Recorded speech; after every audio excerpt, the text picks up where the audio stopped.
At one point, initially, you proposed reforms that would include an RFP process for selecting some of the groups that would receive the funds that you control.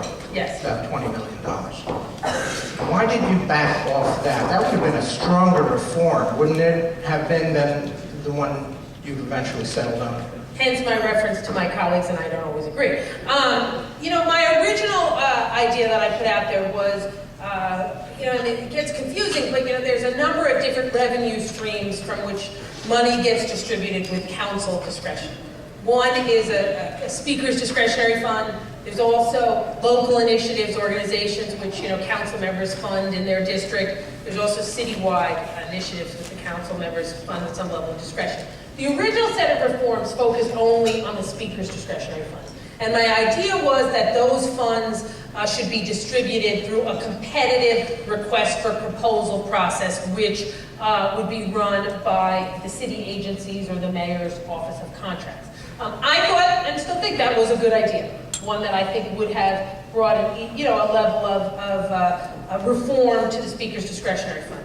My colleagues didn't agree, and I accept that. Now that said, where we ended up didn't have that RFP, but in a way, a very significant way, it was actually much more expansive than the original proposal I had. The original proposal I had, as I said, spoke only to the speaker's discretionary fund, which is about $20 million. The reforms my colleagues and I ended up having consensus on look at a $200 million revenue stream, and are going to make sure that that $200 million revenue stream is only given to groups who have merit, only given to groups who, as determined not by us, but by the mayor's office of contracts, have the fiscal integrity to do the work, the business integrity to do the work, the ethics to do the work, that they've been confirmed by the Attorney General's office, that they have the right nonprofit papers in, that they filed their taxes, and perhaps most importantly, that they have the capacity